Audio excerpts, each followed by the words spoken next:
Good morning, ladies and gentlemen. I'm Meadsy69 and welcome back to the channel. Today we're going to be looking at the T95, the Doom Turtle, the Tier 9 American tank destroyer, and it's a tank I don't like. I really don't like the tank. I'm not 100% why I don't like it, because it's actually a good tank. It's got nice armour, it's got a lovely gun. But for me, it's just too slow. And yes, it's got nice frontal armour, but the side and the rear are just way too weak. And with the amount of quick tanks now at tier 8, 9 and 10, your armour becomes, it's not really a problem, because tanks are just going to get behind you. But if you can get yourself into a position, just like I am now, where the tanks has to be in front of you. If you can hide your lower plate, then they've only got the hatch to aim at on top, because the hatch is pennable, your lower plate is pennable. It's literally just the front of you, or the top, by the gun. That's really strong. I mean, the side plates are weak. If they can get behind you, they can easily penetrate you. Your rear, you can be HE'd. Of course, it's American.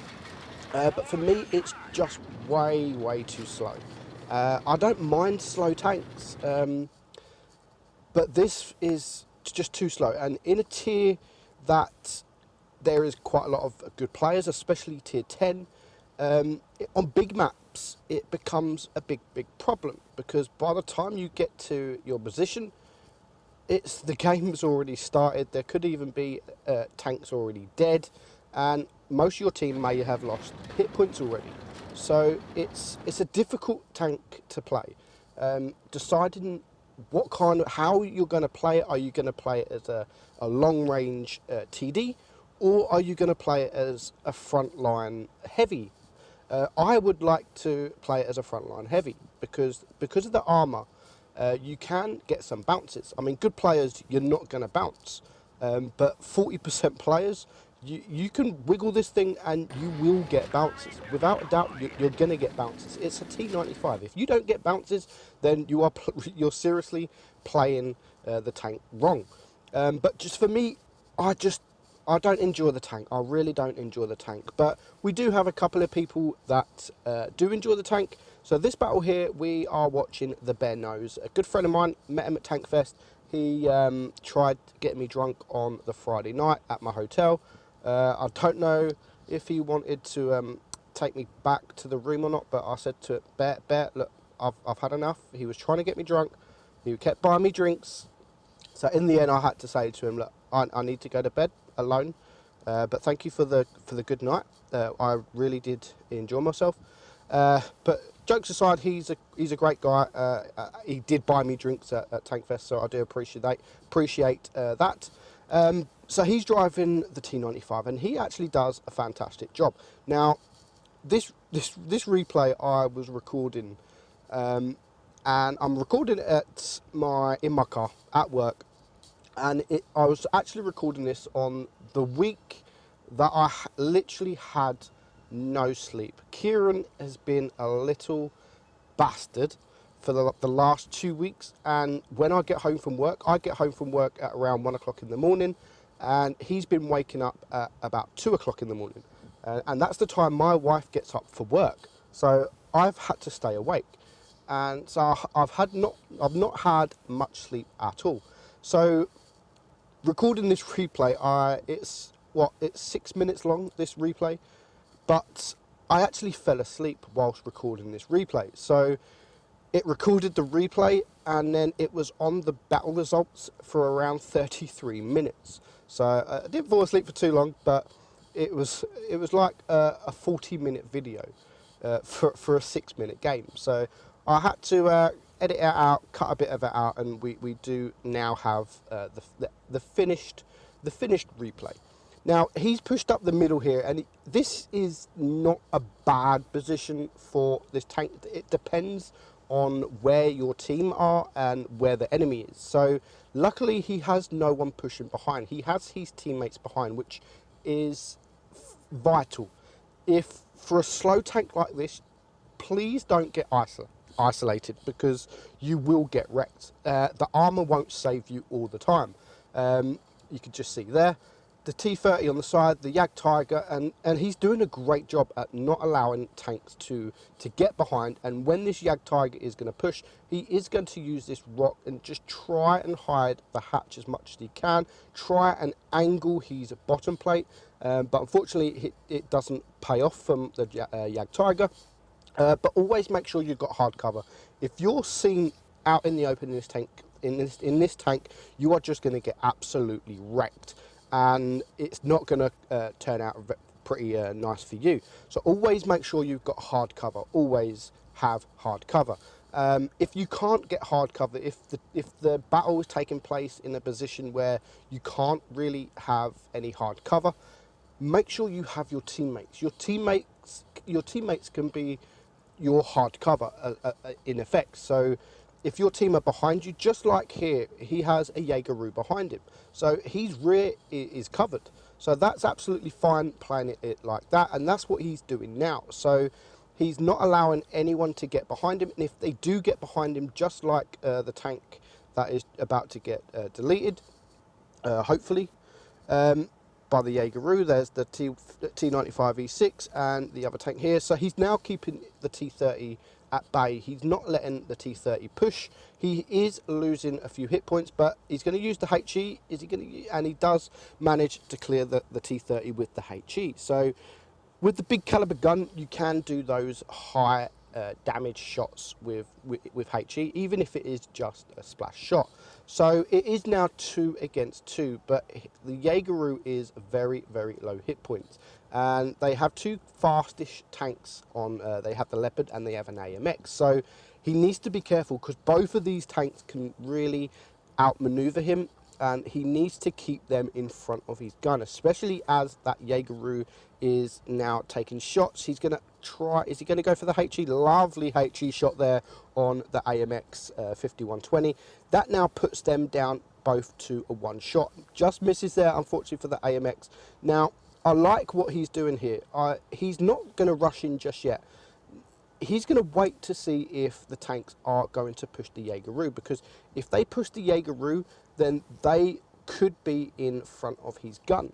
So he's not going to go round. He's not going to go and push left of the Jaegeru. He's just going to wait, which is good. But the time's running down, and it's never good in a tank like the T95 to start running out of time, because it means you have to push.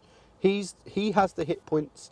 He needs to push, but when you can only push in 17 kilometers per hour, you're not going to push very quickly.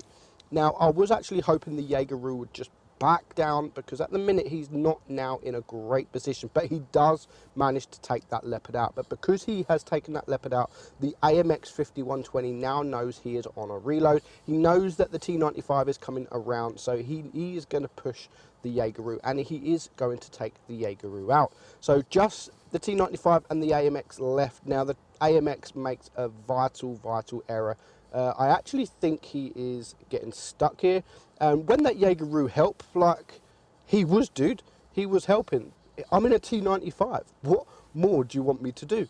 But the Bear Nose does a great job, and unfortunately for this AMX 5120, he gets himself stuck, which allows a T95 to get around. So 5.4k damage, very nice battle, 1436 base XP.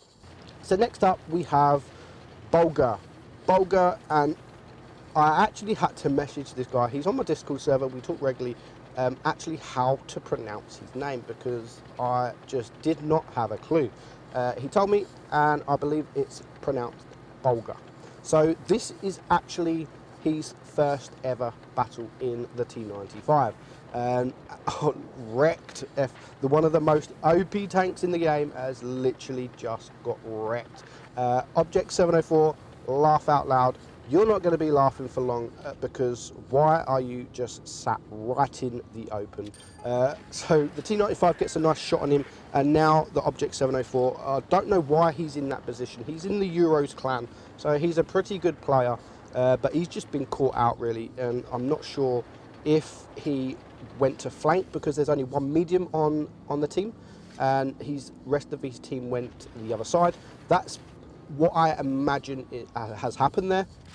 Because the team is majority of heavy tanks and TDs, usually they will push right. Now, this map is actually a good map for the T95, even though it's a big map, but there's a lot of openings, so you don't need to travel far. Lovely shot there on the RU251. Now, it's 2 tanks down already, a minute and a half gone, and it's already 5 versus 5.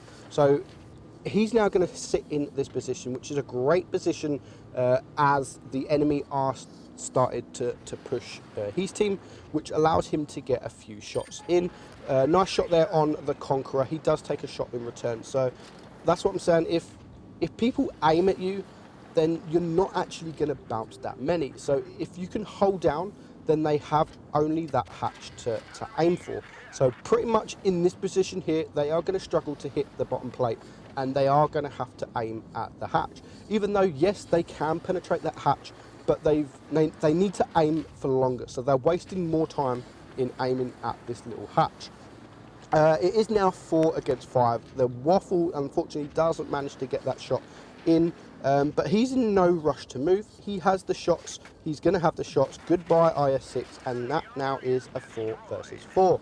So 3 versus 4 now, but 3 of the tanks are almost full hit points. The Conqueror is gone, the Waffle is full hit points, the T28 Defender is full hit points, and the EXP is basically full hit points. So for his first battle, Bulger is already on 4k damage, which is exceptional for his first ever battle in this tank.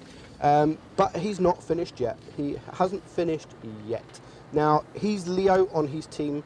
I have no idea what he's doing, and he almost actually gets himself stuck here. Can you imagine if he did get himself stuck there? It's happened to all of us. It has happened to all of us. It wouldn't be the first time that we've got ourselves stuck and not been able to move. But the E75 couldn't hold 3 tanks, and now Bulger has to just back up and pretty much get into the position he was before he fell down. So you're going to watch this Leopard. I thought the Leopard was AFK, but he may as well have been, because he is stupid.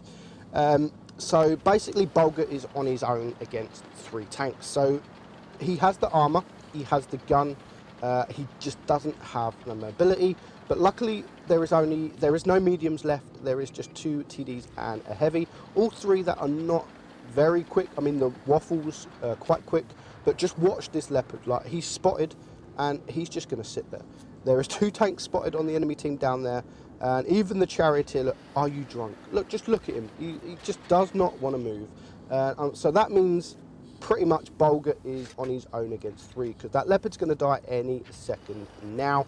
So he's back in the position he was before, where he pumped out that damage.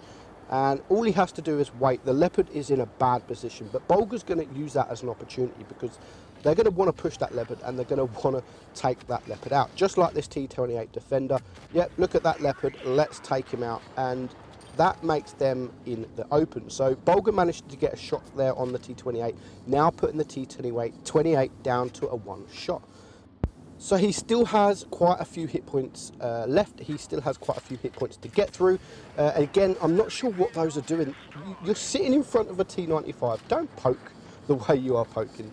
And the T28 Defender is now gone. But here comes the Waffle behind. And as I've said, the rear and the side of this tank has no armor. But what a lovely time to get a max roll HE. 1200 damage, which is a game changer, because that now puts the Waffle down to a 1 shot. He's going to reverse, he's going to angle his tank, he's going to back up. He does get the bounce from the EXP, so now he is alone against 2, but both are a 1 shot. So hopefully the EXP is in a bad position at the minute. He manages to easily take him out. So now for his first ever game, he's blocked 1700 damage and he's on 6.6k. And all he needs to do now is take out the last remaining tank. But again, this is a fast tank, and there is only 1 minute left on the clock. The Waffle can come from anywhere. I think we're going to know that he's going to come from the left, which he does. But unfortunately for the Waffle, he low rolls. and Bulger can take him out for his final kill. So 4 kills, finishes on 7,400 damage. He gets the Kolobanov, Top Gun and the high caliber. So that is the T95. As for tips, I'm not really sure how to play the tank yet because I just don't like it. But always make sure you've got hard cover, or if you can't have hard cover, use your teammates. I'm Meadsy69, guys. I hope you enjoyed the video and I'll catch you soon. Bye bye.